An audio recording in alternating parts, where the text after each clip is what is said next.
여호수아가 우리 2명의 정탐꾼을 보냈습니다. 그리고 그들은 여리고성에 기생으로 살던 라합이라는 집에 들어가서 유숙하게 되죠. 기억을 더듬어 보면 모세 때 12명의 정탐꾼이 보내졌었습니다. 근데 여호수아 때는 정탐꾼이요 2명만 보내지게 되죠. 왜 2명의 정탐꾼만 보냈을까? 추측해 보면은 여호수아가 첫 번째 정탐에 실패한 경험이 있잖아요. 그때 10명의 정탐꾼들에 대한 트라우마 때문 아닐까. 40년 전 자신과 갈렙 2명의 정탐꾼만 백성들을 안심시키고 하나님의 살아계심과 그분의 언약을 상기시키는 역할을 했었습니다. 이스라엘이 12지파임에도 불구하고 굳이 여호수아한테 2명의 정탐꾼만 보낸 것은 이처럼 40년 전에 10명의 정탐꾼이 저질렀던 그런 실수를 반복하지 않고 자신과 갈렙처럼 백성들에게 믿음을 복돋아주는 그리고 하나님의 살아계심을 드러내는 그런 정탐이 되길 바라는 마음이었을 거라 생각돼요.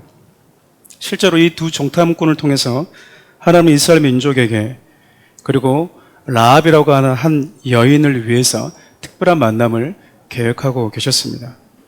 우리 지난 시간 살펴보았던 것처럼 이스라엘의 2번째 정탐은요, 이방인이었음에도 불구하고 하나님을 향한 믿음을 지키고 살았던 한 여인과의 운명적 만남을 위해서 하나님이 친히 준비한 사건이었어요. 하나님은 당신을 향한 소문만 듣고도 하나님을 향해 운명을 걸면서 인생을 살아갔던 라합이라고 하는 그 여인을 통해서 가나안에 입성하기 전에 이스라엘 백성들이 갖추어야 되는 믿음, 하나님을 향한 바라봄에 대해서 다시 한번 굳건하게 만들어주고 싶었던 겁니다. 40년 전의 사건이었지만 마치 어제 일어난 사건처럼 다시 한번 생생하게 당신의 민족들에게 들려주고 싶어 했던 그 하나님의 마음에는 하나님은 과거에만 그런 일을 할 수 있는 분이 아니라 지금도 그리고 앞으로도 동일하게 당신이 택한 민족을 통해서 놀라운 일들을 행하실 거라는 그 메시지를 주기 위함이었다라는 거죠. 생각해보면 하나님에게는 과거란 없습니다. 하나님의 구원의 역사에 과거가 있을 수 있을까요? 그분의 구원의 역사는 시 공간을 초월할 뿐만 아니라 늘 현재 진행형이기 때문에 그래요. 예컨대 여러분 예수님의 십자가 사건은 저와 여러분들에게 또 이 땅을 살아가는 사람들에게 시 공간의 제약을 받는 우리에게 있어서는 2000년 전의 과거 사건입니다. 그러나 우리가 하나님을 향한 믿음을 가질 때 예수님의 십자가 사건은요, 지금 나의 시간이 되는 겁니다. 여러분 애굽을 나와서 홍해를 건너고 하나님 주신 승리를 경험한 사건은요, 이스라엘 백성들에게는 우리 기성세대들, 우리 어머니 아버지 세대들, 우리 할머니 세대들이 경험했던 과거의 사건으로 남아있는지 모르겠지만 하나님은 그 사건이 과거가 아니라 지금 사건으로 기억되고 있다는 거예요. 이처럼 하나님은 라합이라고 하는 이방 여인을 통해서 가나안 전쟁을 시작하기 전에 온 이스라엘 백성들에게 하나님은 지금도 너희들을 위해서 놀라운 일들을 행하실 수 있다라는 사실을, 그래서 그들의 믿음을 북돋아 주고자 하셨던 겁니다. 하나님에 대한 소문만 들었던 라합, 그럼에도 그녀가 가지고 있던 믿음은요, 실제로 하나님과 40년 동안 동행했던 이스라엘 민족보다도 훨씬 더 탁월했었어요. 10가지 재앙을 경험했던 사람은 이스라엘 민족이었고 직접 홍해를 건넌 사람도 이스라엘 민족이었습니다. 광야 40년 동안 하나님이 물을 내시고 매일같이 만나를 주신 거 먹어본 자들도 다 이스라엘 백성이었고요. 잠시 눈만 들어서 하늘을 쳐다보기만 해도 자신들을 인도하시고 자신들을 보호하시는 구름기둥과 불기둥의 하나님을 날마다 체험하고 볼 수 있었던 것이죠. 그런데도 불구하고 소문만 듣고 하나님을 믿었던 라합보다도 하나님을 향한 믿음이 굳건하지 못했던 것들을 하나님이 라합을 통해서 보게 하시고 또 점검케 하셨던 겁니다. 소문만 들었는데 여러분 라합은 어떤 믿음을 가지고 있었을까? 우리 11절 본문 11절 말씀 함께 읽어볼까요? 우리가 듣자 곧 마음에 녹았고 너희로 말미암아 사람의 정신을 잃었나니 너희 하나님 여호와는 위로는 하늘에서도 아래로는 땅에서도 하나님이시라. 소문만 듣고 하나님에 대한 믿음이 생겼다라고 얘기하잖아요. 그리고 그 후부터 하나님에게 자신의 운명을 내어 던지면서 살게 됩니다. 근데 여러분 생각해 보면 하나님에 대한 소문을 듣고 모두가 라합과 같은 태도를 취했던 것은 아닙니다. 익히 알다시피 여리고 왕과 여리고 백성들은 하나님의 위대한 소문을 듣고도 라합처럼 반응하지 않고 도리어 하나님과 전쟁하고 싸우려고 했기 때문이죠. 그러니까 여러분 어떤 이들은 하나님의 말씀 앞에 그리고 복음이 선포되어질 때 그리스도 안으로 겸손하게 들어오고 하나님 말씀 앞에 겸손히 굴복하는 자가 있는가 하면 어떤 이들은 하나님과 대면해서 싸우는 자가 있다라는 겁니다. 여러분들은 어떤 것 같습니까? 구약 성경을 보면 라합처럼 하나님께 운명을 걸었던 또 한 명의 여인이 등장하죠. 룻기 1장 16절에서 17절 말씀 함께 볼까요? 룻이 이르되 내게 어머니를 떠나며 어머니를 따르지 말고 돌아가라 강권하지 마옵소서. 어머니께서 가시는 곳에 나도 가고 어머니께서 머무시는 곳에 나도 머물겠나이다. 어머니 백성이 나의 백성이 되고 어머니 하나님이 나의 하나님이 되시리니 어머니께서 죽으시는 곳에서 나도 죽어 거기에 묻힐 것이라. 만일 내가 죽는 일 외에 어머니를 떠나면 여호와께서 내게 벌을 내리시고 더 내리시기를 원하나이다 하는지라. 자신의 시어머니 나오미를 통해서 하나님에 대한 이야기를 들었을 것으로 추측되어지는 이 룻 역시 어머니에게 하나님의 이야기를 들은 이후부터 그분께 자신의 운명을 건 자로 살아갑니다. 라합과 룻 이 두 여인의 모습을 통해서 성경이 저와 여러분들에게 주시는 메시지는 분명해요. 신앙생활이라고 하는 것은요, 이런 단호한 결단이 필요하다라고 하는 도전이에요. 이도 저도 아닌 것이 아닌 불분명한 태도가 아니라 분명한 신앙의 태도를 가져야 된다라는 겁니다. 요한계시록을 보면 7교회가 등장하는데 마지막 교회였던 라오디게아 교회를 향해서도 우리 주님은 동일한 당부를 하셨어요. 요한계시록 3장 15절에서 16절 말씀도 함께 볼까요? 내가 내 행위를 아노니 내가 차지도 아니하고 뜨겁지도 아니하도다. 내가 차든지 뜨겁든지 하기를 원하노라. 내가 이같이 미지근하여 뜨겁지도 아니하고 차지도 아니하니 내 입에서 너를 토하여 버리리라. 그런 차든지 뜨겁든지 하라 이 말은 여러분 뜨거운 열정을 다시 회복해라 라고 하는 메시지이기보다는 신앙의 태도를 분명하게 해야 된다라고 하는 의미에 더 가까워요. 룻과 라합의 모습은요, 예수 그리스도의 복음을 듣고 신앙생활하는 우리 모두가 분명한 신앙의 태도를 가지고 살아야 한다라고 말씀을 하고 있는 겁니다. 가장 불행한 자들이 예수를 믿고 살아간다고 하면서 결국 하나님이 인정하지 않는 신앙을 가지고 마지막 날 우리 주님의 얼굴을 뵙는 거예요. 결국 이렇게 하나님께 자신의 모든 운명을 걸었던 라합과 룻이 구원의 메시지를 담아내는 예수 그리스도의 이 족보 안으로 들어오게 되지 않습니까? 어찌됐든 하나님을 향한 믿음을 가지고 살았던 이 라합이란 여인, 그 여인의 배려와 보호로 인해서 이 두 명의 정탐꾼은요, 백성들에게로 다시 안전하게 돌아오게 되고 이스라엘 그 진영에게 다음과 같은 보고를 할 수 있게 됩니다. 우리 24절 말씀도 함께 보겠습니다. 또 여호수아에게 이르되 진실로 여호와께서 그 온 땅을 우리 손에 주셨으므로 그 땅의 모든 주민이 우리 앞에서 간담이 녹더이다. 이스라엘 백성들과 함께 하시는 하나님, 적은 두려워하고 있었는데 적은 전의를 상실할 만큼 마음이 녹아있는데 정작 하나님과 함께하고 있는 이스라엘 백성들은 하나님이 얼마나 크신 분인지 알지 못한 채 되려 떨고 있는 그들 향해서 우리와 함께 하신 하나님이 얼마나 위대하신지 적들이 다 알고 있더라. 생각해보면 그렇습니다. 우리가 신앙생활을 오랫동안 해왔다 하지만 늘 나와 함께 하시는 하나님이 얼마나 크신 분이신지, 그분이 나와 함께 하시면 어떤 일이 벌어지는지 정말 우리만 모를 때가 있어요. 마귀도 알고 적도 아는데 우리만 모르고 있는 것이죠. 그래서 이 두 명의 정탐꾼이 이 사실을 정확하게 알아서 백성들에게 전달해 주는 겁니다. 야, 저들이 두려워하고 있어. 저들이. 너희들, 그리고 우리 모두 두려워할 필요가 없더라. 그렇게 해서 이 두 명의 정탐꾼은 안전하게 백성들 그리고 이스라엘 진영에 돌아와서 이제 가나안 전쟁을 치르기 이전에 백성들의 이 무너졌던 혹은 흩어졌던 그 믿음을 하나로 묶게 된 역할을 해 주었던 것이죠. 40년 전 첫 번째 정탐과는 달리 두 번째 정탐은 이처럼 여러모로 유익했고 영적인 수확이 있었던 겁니다.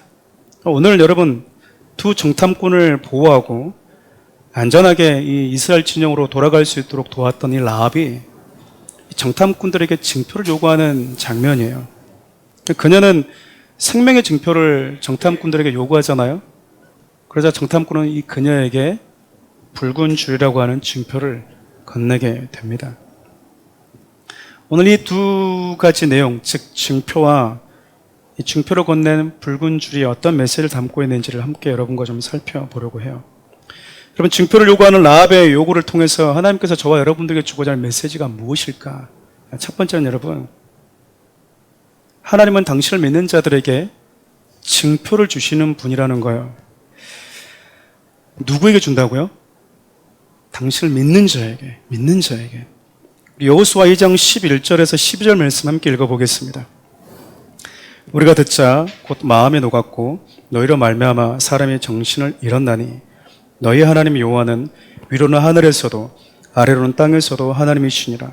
그러므로 이제 청하노니 내가 너희를 선대하였은즉 너희도 내 아버지 집을 선대하도록 여호와로 내게 맹세하고 내게 증표를 해라. 그러니까 라합이 지금 막무가내로 증표를 요구한 것이 아니라 11절의 말씀을 근거해서, 즉 내가 하나님을 믿고 있으니 그 믿음에 대한 증표를 달라고 요구하고 있는 것이죠. 나는 하나님을 믿고 그분을 신뢰하고 그분께 내 인생을 걸었습니다. 그러니 나와 내 집을 지키고 보호해 주겠다고 하는 증표를 주십시오라고 요구하고 있는 거예요.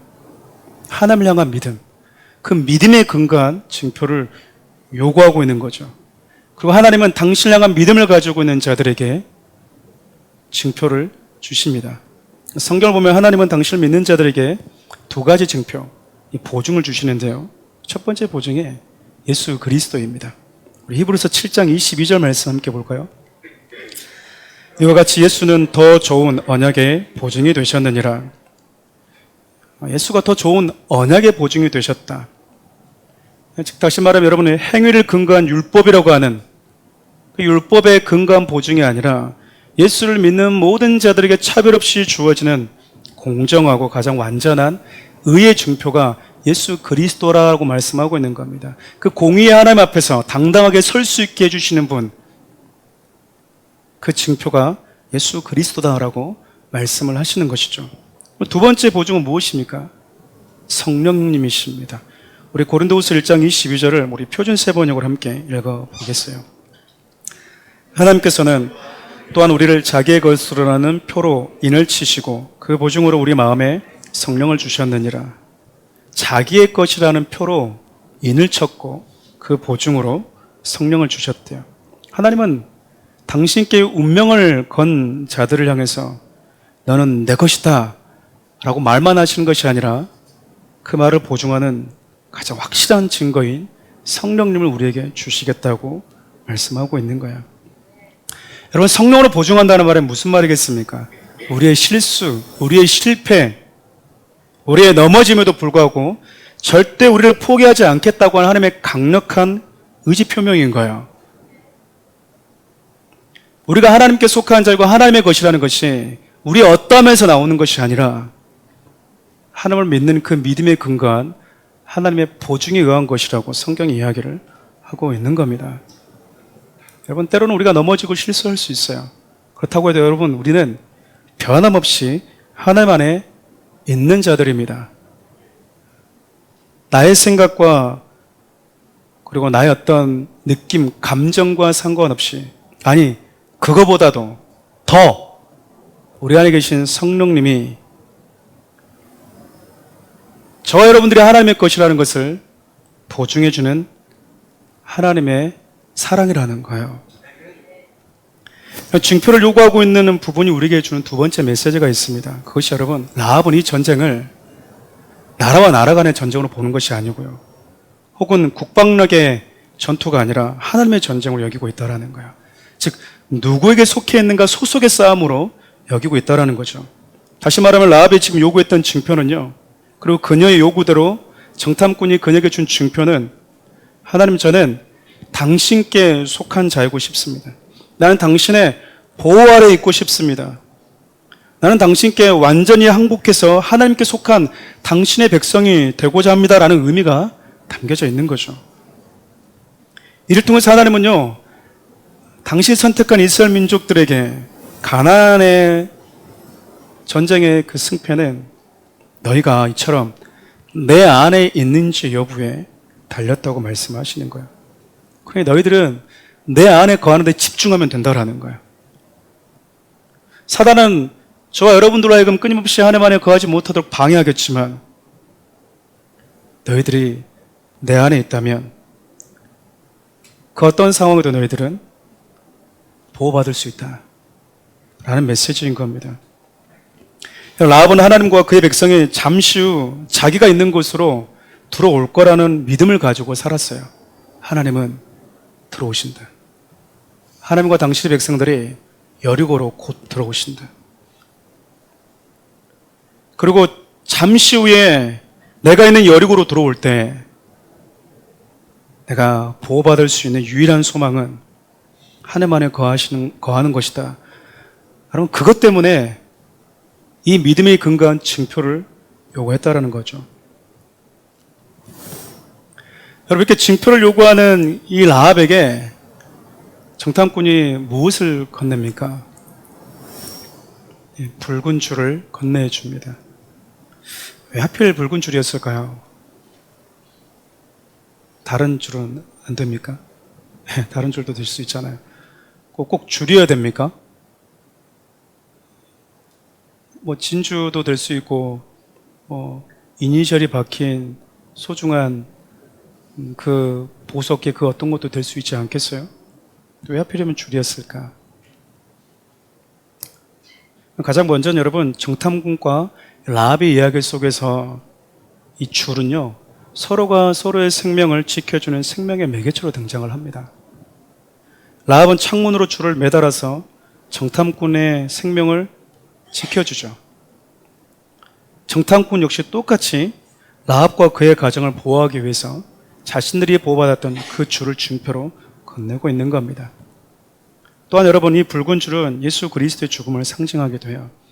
그러니까 이것을 창문에 매달았다는 것은 우리 가정은 예수님께서 대신 죽어준 그런 가정입니다 라고 하는 고백과 같은 거죠.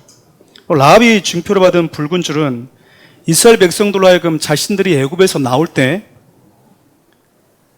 이스라엘 민족들의 가정을 보호해 주시기 위해서 하나님이 유월절 어린 양을 잡아서 집 좌우 문설주에 발랐던 어린 양의 보혈을 떠올리게 했을 거예요. 우리 출애굽기 12장 12절에서 우리 13절 말씀 함께 읽어보겠습니다. 내가 그 밤에 애굽 땅에 두루 다니며 사람이나 짐승을 막론하고 애굽 땅에 있는 모든 처음 난 것을 다 치고 애굽의 모든 신을 내가 심판하리니 나는 여호와라. 내가 애굽 땅을 칠 때에 그 피가 너희가 사는 집에 있어서 너를 위하여 표적이 될지라. 내가 피를 볼 때에 너희를 넘어가리니 재앙이 너희에게 내려 멸하지 아니하리라. 하나님이 표적으로 내가 너희들 가정을 지켜주겠다는 그 징표와 표적으로요, 당신의 독생자를 상징하는 어린 양을 잡아서 그 생명을 상징하는 피는 곧 생명이니까 생명을 그 가정의 죽음에 들어오지 못하도록 바르게 하셨다라는 거예요. 하나님께서 애굽으로 들어오실 때 애굽의 모든 장자가 하나님의 이 진노와 죽음을 피하지 못했습니다. 반면에 어린 양의 보혈을 바른 자들은 다 보호를 받았어요.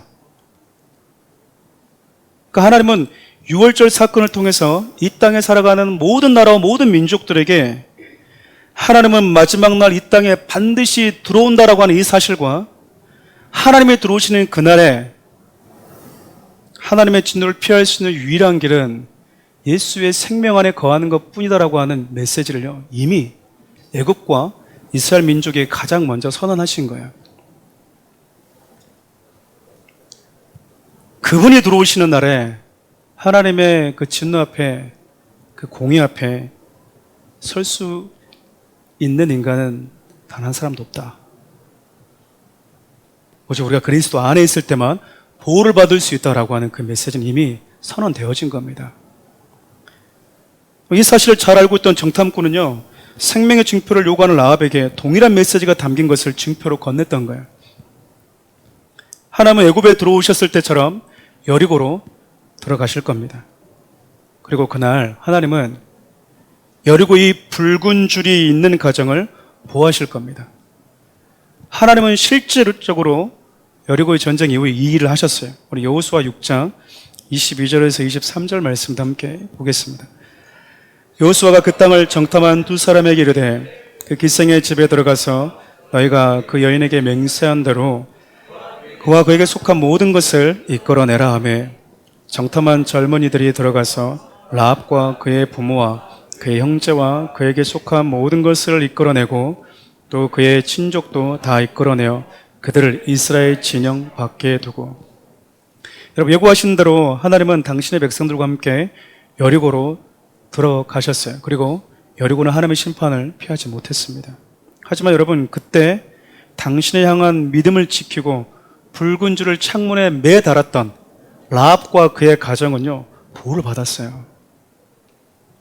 사랑하는 우리 성도 여러분, 하나님은 애굽에 들어가셨듯이, 그리고 여리고로 들어가셨듯이 저와 여러분들이 살고 있는 삶의 현장으로 들어오십니다. 전 인류적으로 이 땅에 들어오시기도 하지만 그 날을 우리가 살아서 보지 못한다 하더라도 우리 개개인의 인생의 마지막 날 우리 주님이 들어오신다라는 거예요. 그날 하나님의 진노를 받아 마땅한 저와 여러분들이 예수 그리스도 안에 있다라는 그 이유 하나 때문에 라합처럼 보호를 받게 될 것입니다. 그럼 믿으십니까? 여러분 안에 있는 예수 그리스도는 우리가 절대 포기하면 안 된다라는 거예요.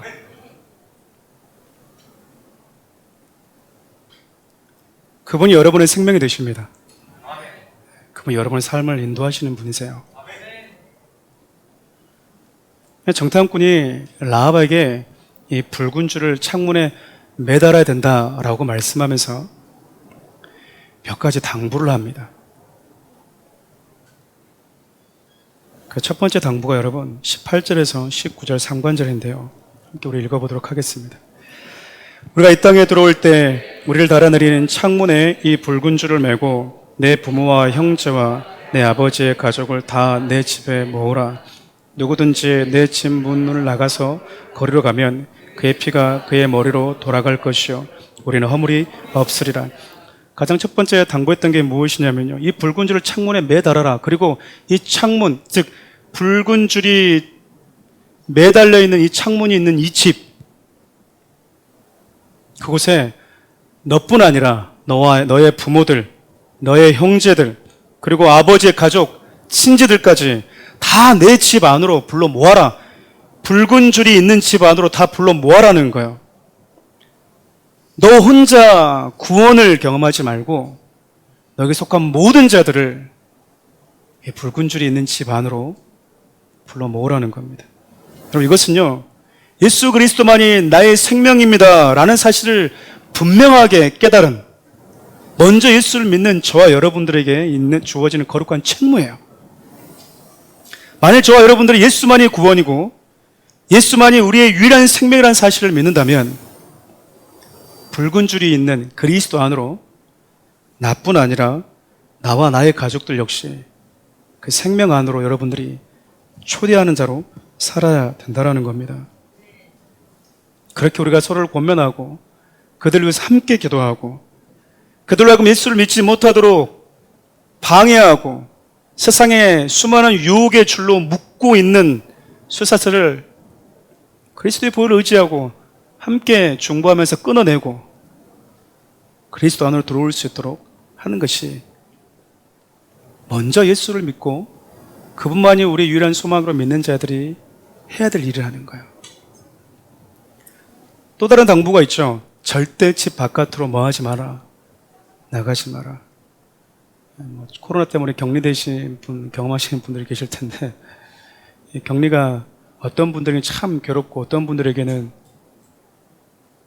쉼의 시간이 되는 분들도 있지 않을까 싶어요. 격리하면 뭐 주지 않습니까? 네, 뭘 갖다 주더라고요.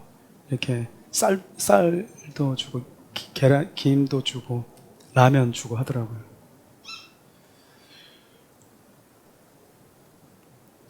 어떤 분들은 뭐 2주 격리돼? 쉬겠다. 집에서 막 이렇게 게임도 하고 영화도 보면서 힐링하는 분들도 있겠지만 단 하루라도 밖에 못 나가면 입안에 가시가 돋치는 분들에게 있어서는 그 시간이 또 괴로운 시간일 수 있잖아요. 근데 지금 붉은 줄이 있는 집 안으로 들어온 이후에는 절대 어딜 나가지 말래요. 바깥으로 나가지 말라 합니다.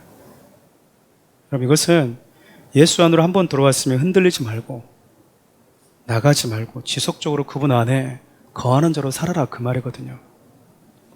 19절을 표준 세번역은 이렇게 기록을 하고 있어요. 누구든지 당신의 집 대문에서 밖으로 나가서 죽으면 그 죽음에 대한 책임은 죽은 사람 자신이 져야 한다. 여러분 예수 안에는 생명이 있는데 예수 바깥에는 생명이 없어요. 예수 안에는 우리를 풍성케 하는 하나님의 복이 있는데 예수 바깥에는 우리 것을 약탈하는 어둠의 영들이 가득하다 그 말이거든요. 예수 안에 있을 때는 주님을 바라보는데 집중할 수 있으나 예수 바깥에 나가면 우리로 하여금 하나님만 바라보게 하는데 그 시선에서 흔들게 만드는 것들이 널려 있다는 겁니다. 예수 안에 거하는 것이 얼마나 놀라운 복인지 몰라요. 얼마나 중요한지 모릅니다. 그러나 예수 안에 들어온 이후에는 그분 안에 지속적으로 거하는 것은 더 중요해지는 거예요.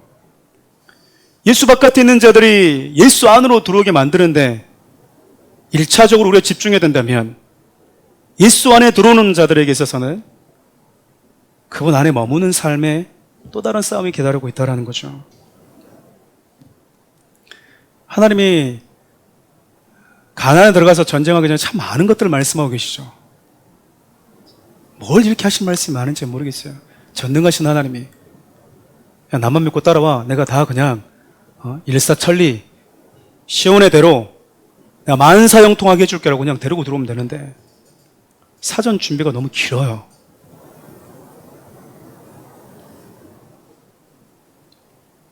성경을 읽다 보면 성경이 빨리 넘어가는 부분이 있지만 어떤 부분은 되게 간단한 부분임에도 불구하고 성경이 우리의 시선을 멈추게 하는 부분도 있거든요.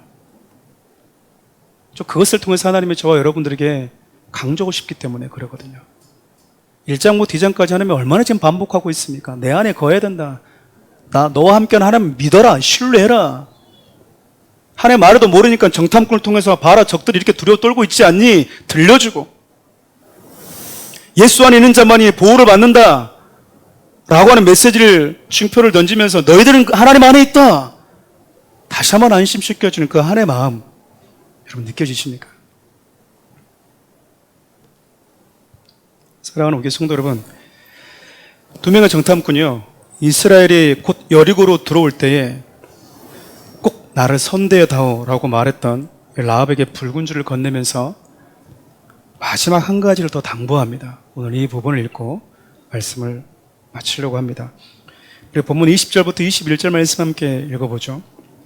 내가 우리의 일을 누설하면 내가 우리에게 서약한 맹세에 대하여 우리에게 허물이 없으리라 하니 라합이 이르되 너의 말대로 할 것이라 하고 그들을 보내어 가게 하고 붉은 줄을 창문에 매니라. 정탐꾼이 마지막으로 당부한 게 뭐냐면요, 절대 누설하지 말라는 거야. 내가 너에게 건넸던 그 말을 누설하지 말아라. 이 일을 누설하지 말아라 할 때 이 일이라는 것은 1차적으로 보면 정탐꾼과 라합과 사이에서 있었던 모든 일이지 않겠습니까? 내가 들어왔다라는 것, 네가 나를 구해줬다라는 것, 하나님이 들어오신다라는 것 다 얘기하지 말라는 거예요. 근데 여러분, 이 말을 전체적인 문맥과 흐름 속에 살펴보면 누설하지 말라 그 말은요, 이스라엘이 여리고로 들어올 때까지 지금과 같은 그 믿음을 지키고 있어라 그 말이에요. 네가 가지고 있는 그 마음의 믿음 지키고 있어라.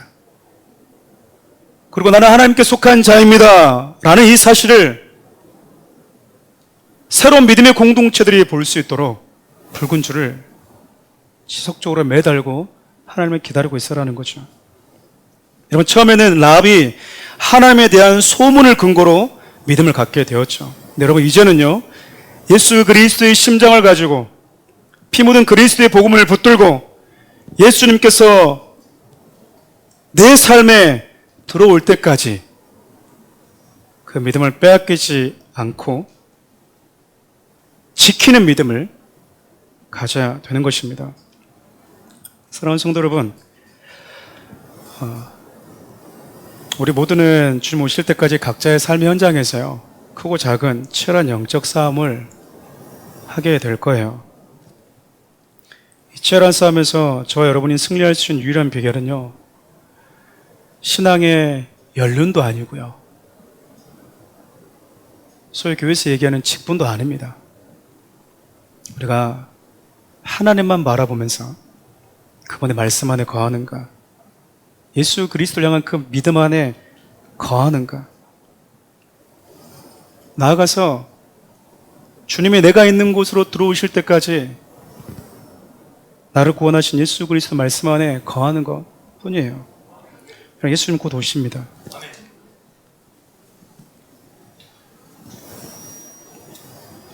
우리가 아무리 잘 나가도요, 병원에 누워있게 되면 우리 일상은 다 멈춰요. 여러분들이 아무리 잘 나가고 꿈을 꾸고 있어도 몸이 아프고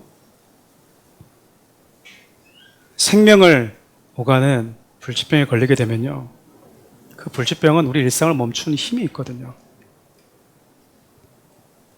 생명을 갈구하기 때문에 그렇습니다. 예수님이 온다고 하는 자들에게, 그리고 예수님이 곧 내 삶 가운데 내가 있는 현장에 들어온다라는 그 믿음을 가지고 있는 자들에게 있어서 중요한 게 뭘까요? 주인이 더디 올 거라는 생각 때문에 좀 더 놀고 좀 더 즐기고 갈까? 저와 여러분의 시선이 어디에 고정되어 있어야 될까요?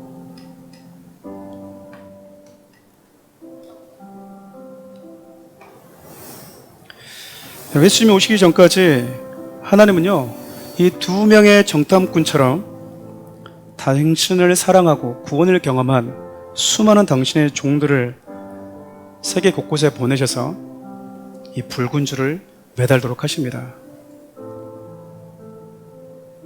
그리고 여러분, 이 일은 실질적으로 세계 곳곳에서 이루어지고 있어요. 우리 지금 그 일을 하려고 모인 거예요. 그 일을 하려고 여러분들이 양육받고 있는 거고요, 그 일을 하려고 여러분들이 훈련되어지고 있는 겁니다. 우리는 섰다면 다 넘어지는 거예요. 누가 감히 하나님 앞에 섰다고 말할 수 있습니까? 1년 전에 말씀 앞에 겸손했는데 지금 겸손하지 않으면 준비 안 된 거예요, 여러분. 우리는 사랑하는 우리 성도님들에게 얘기 자주 하잖아요. 여러분, 저 잘 달릴 수 있어요. 복사 달려고 했는데 여러분, 제가 얼마나 많이 달려봤겠습니까? 초등학교 때부터 중학교, 대학교, 군 제대하고 교회에서 먹고 자고 살고 했는데 주님이 원하시면 뭘 못했겠어요?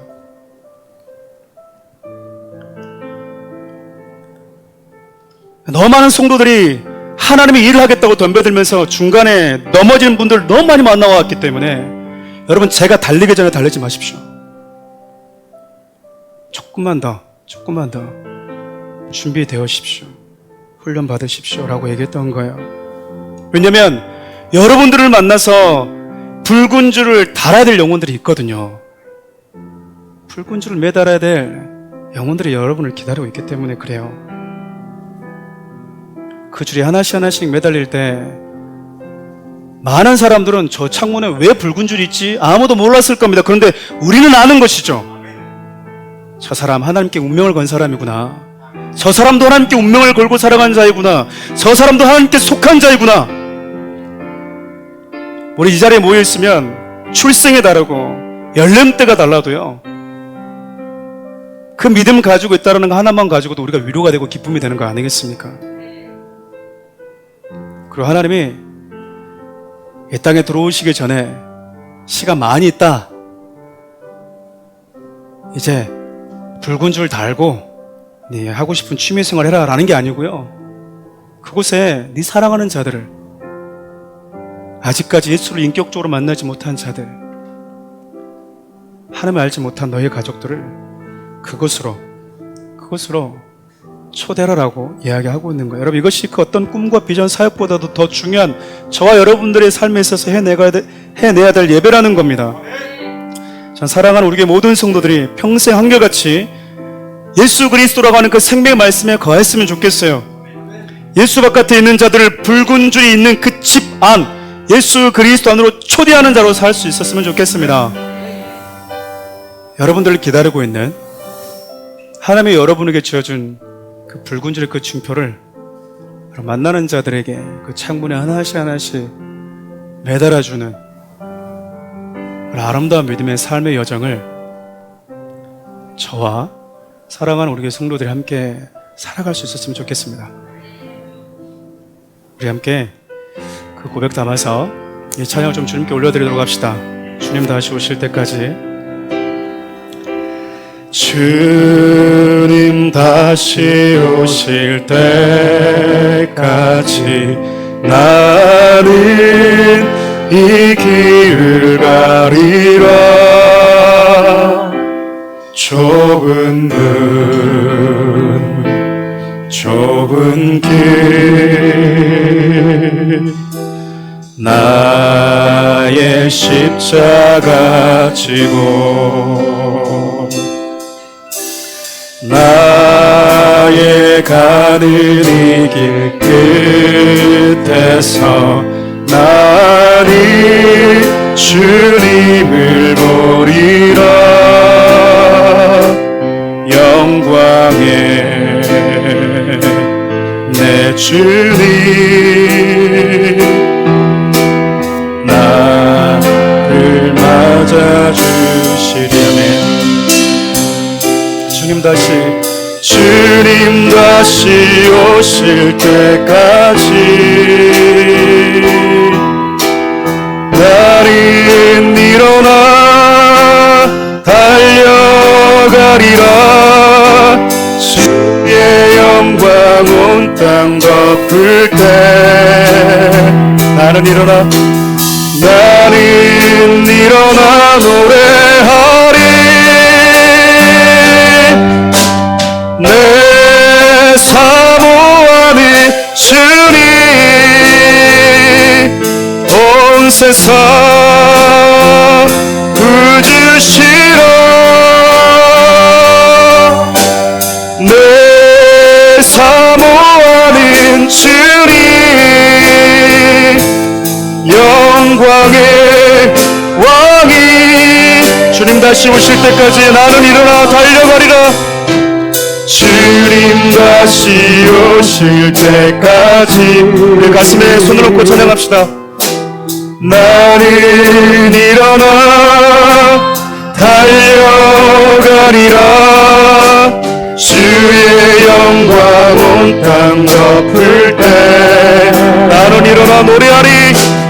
나는 일어나 노래하리. 내 사모하는 주님 온 세상 구주시라. 내 사모하는 주님 영광의 왕이시라. 내 사모하는 주님 내 사모하는 주님 온 세상 구주시라.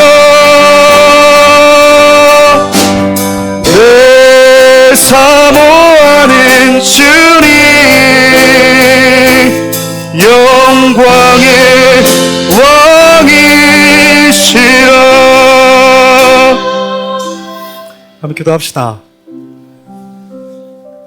라합에게 있어서 여러분 아무것도 중요하지 않았죠. 증표가 중요했고요. 하나님의 보호 아래 있는 것, 생명 안에 거하는 것만 중요했습니다. 그리고 그 생명 안에 내 사랑하는 사람들 할 수 있다면 모두를 그 붉은 집 안에 줄이 있는 집 안으로 초대하는 것만이 그의 삶의 목적과 이유와 방향이 되어버린 거죠. 우리 이렇게 한번 기도했으면 좋겠습니다. 하나님, 나 역시 라합처럼 예수 그리스도가 유일한 생명이라는 것을 믿는 자입니다. 하나님, 나에게 오늘 한 영혼 보내주옵소서. 그래서 우리 좀 내 손에 쥐어준 붉은 줄 만나는 자들에게 그 가슴에 달려주는 자로 살게 해달라고 함께 기도했으면 좋겠어요. 또 하나 여러분, 저는 여러분들이 라합과 룻처럼 비록 이방인 여인이 한 명이었었지만 하나님 이들 통해서 당신이 선택했던 온 이스라엘 민족들에게 메시지를 전해주고 있어요. 전 여러분들을 통해서 크고 작은 공동체와 나아가서 나라와 민족이 여러분 하나님께 인생을 걸면서 살아가는 저와 여러분들을 통해서 하나님의 메시지를 던져주는 자로 사용되어졌으면 좋겠습니다. 그런 사람 되게 해달라고, 그리고 그런 교회 되게 해달라고 함께 우리 주 여러분 한번 부르고요, 좀 잠잠히 한번 기도하며 나갔으면 좋겠습니다. 주여, 살아계신 하나님,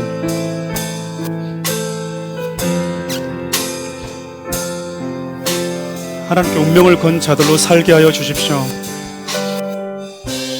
내 인생의 가장 중요한 것이 이제 생명의 붉은 줄 있는 그 안으로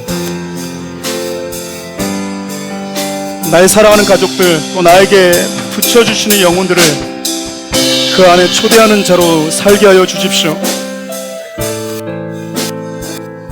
바라기는 사랑하는 교회는 우리 교회에 있는 모든 성도들이 라합과 룻처럼 한 나라와 한 민족에게 메시지가 되는 인생이 되었으면 좋겠습니다. 그렇게 아름답게 훈련되어지고 성장되어져 가게 하여 주옵소서.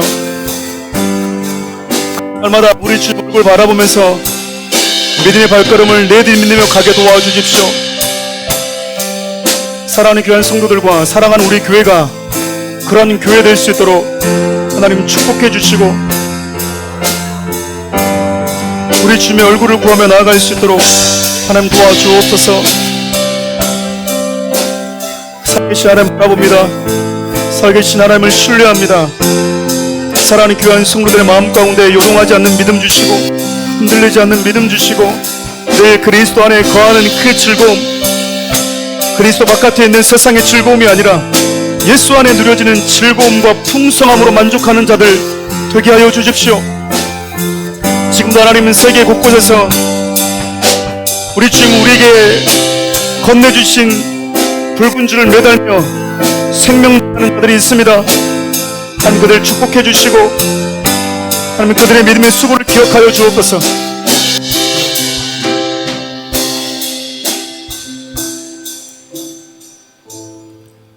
네, 한 가지만 더 기도했으면 좋겠습니다. 우리 좀 당황스러울 수도 있을 텐데요. 오늘 우리 사랑하는 우리 교회 목사님 부부가 오셨어요. 우리 최영철 목사님 부부 사모님 오셨는데 또 새롭게 사역을 또 준비하고 계십니다. 잠깐 좀 이 자리에 일어서 주시면 우리 좀 결례일 수도 있겠지만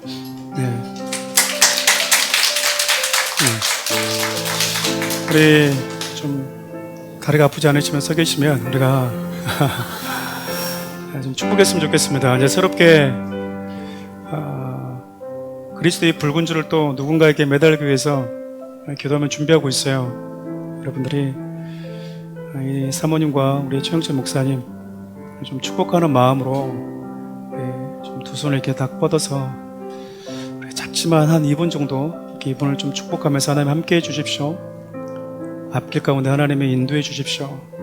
저 믿음의 만남들 성도들 주시고, 우리 여호수아에게 주었던 그 담대함과 용기도 허락해달라고, 여러분들이 성령의 주시는 마음을 따라서 할 수 있는 가장 좋은 미사역을 다 써서 축복해 주시면 좋겠습니다. 우리 주 이름 한번 부르겠습니다. 주여, 하나님, 사랑하는 우리 최영철 목사님과 사모님을 축복합니다. 이들의 앞길을 하나님 열어주십시오. 하나님, 이들에게 좋은 믿음의 만남을 주십시오. 새롭게 하나님의 구원의 역사를 이루어가고 교회를 세우게 될 주의 귀한 종에게 능력을 주시고 담대함을 주시고 하나님 함께 하실 때 어떤 놀라운 일들이 벌어진 일을 보게 하여 주시옵소서. 우리 주님 신뢰하고 나아갈 때 하나님 행하시는 놀라운 구원의 역사를 하나님 보게 하여 주시옵소서. 하나님 필요한 것들을 채워주시고 하나님이 내 삶을 채우시고 내 삶을 돌보시는 분임을 경험하게 도와주시옵소서. 하나님, 그렇게 우리 주님 얼굴을 바라보고 우리 주님 신뢰하며 걸어갈 때 하나님이 예비하시는 은혜와 우리 주님 예비하시는 만남을 보게 하여 주옵소서. 하나님, 어딜 가든지 우리 주님 동행하여 주시고 하나님 자녀들을 지켜주시고 책임져 주셔서 어디 있든지 하나님이 사랑하는 하나님의 마음을 바라보며 주님이 신뢰하며 나아가는 귀한 목사님 부부 될 수 있도록 이 가정을 하나님 축복하여 주시옵소서. 하나님, 우리 주님 앞서가 주시고 같이 가주시고 호위하여 주시옵소서.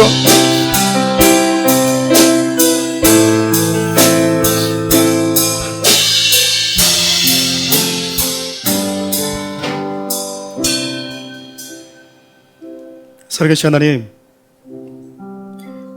사랑하는 우리 최영철 목사님 이 가정을 축복해 주십시오. 하나님이 세우셨기에 하나님이 책임지셔야 됩니다. 매 순간순간이 믿음의 모험이 되어서 하나님이 앞서가 주시는 것도 보고 함께 계심도 경험할 수 있도록, 그래서 하나님이 두 분들을 통해서 아름답게 교회를 세우고 많은 영혼들이 라합과 같은 믿음의 사람들로 성장할 수 있도록 도와주십시오. 사랑하는 우리 교회 모든 성도들, 한 나라와 한 민족에게 라합과 같이 메시지를 전하는 우리 주님께 운명을 건 자들, 사사로운 시비에 얽매이지 않고 그렇게 주님 안에 거하면서 세상이 주는 즐거움보다 그리스도 안에 있는 즐거움과 풍성함이 얼마나 아름다운지를 날마다 경험하는 자들 되게 도와주옵소서. 우리를 구원하신 예수 그리스도의 은혜와 하나님의 사랑과 주님의 나라를 가는 그날까지 우리의 친히 보증되어 주시는 성령님의 사랑이 이곳에 있는 귀한 하나님의 사람들 머리 위에 주님의 몸된 교회 위에 나라와 민족 가운데 함께 하시기를 간절히 축원하옵나이다. 아멘.